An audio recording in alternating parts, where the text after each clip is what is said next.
Hello and welcome to another episode of Momento Malum today. In Canada, the percentage of land that uses fall or spring plowing, followed by spring cultivation, has decreased from 69% to 19%. This was measured between 1991 to 2011.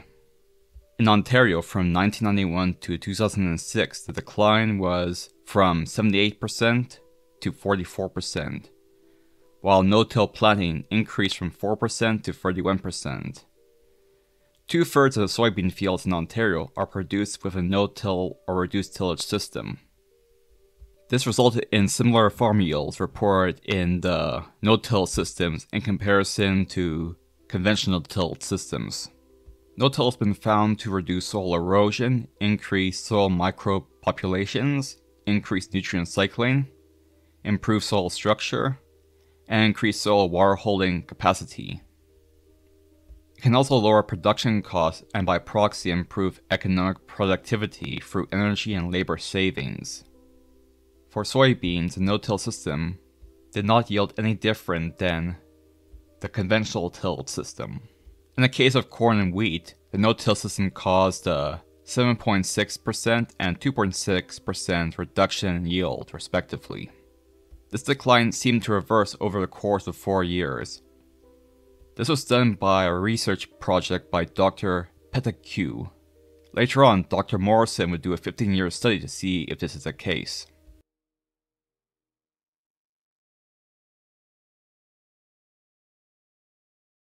Dr. Morrison would use a period between 1996 to 2000 to observe the effects of the transition from conventional till to no-till in crop yield.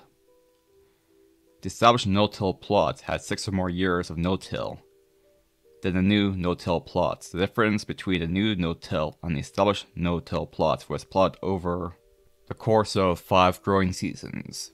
The new no-till plots for corn yielded more than the established no-till plots in the first year only, and the difference between established and new no-till corn fields were not statistically significant in subsequent years.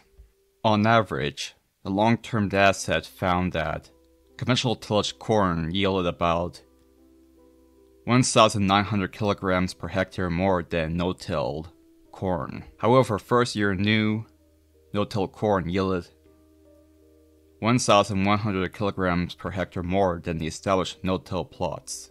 This indicates that the benefit of 6 years of conventional tillage prior to the transition to no-till may have carried over for the first year of new no-till plots. After that, the positive effect on yield disappeared. There is no influence of crop rotation on this trend. It was reported that weed control is one of the most challenging aspects of no-till, and it's reasonable to assume that weed control, at least in the first year, would be superior in the first year no-till after 6 years of conventional tillage, in comparison to the established no-till farms. There was, however, no consistent differences between the new no-till systems and the established no-till plots over the course of 5 years for soybean and wheat.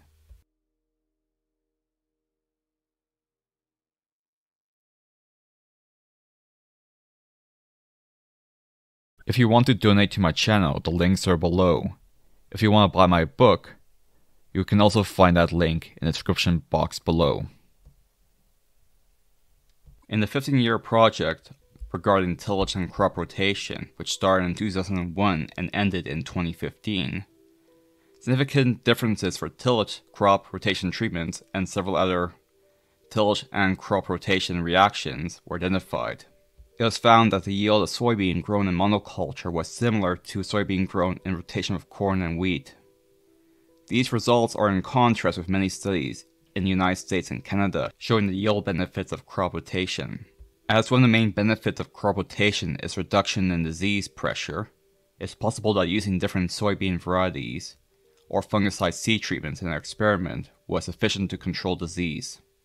Therefore, no yield differences were identified.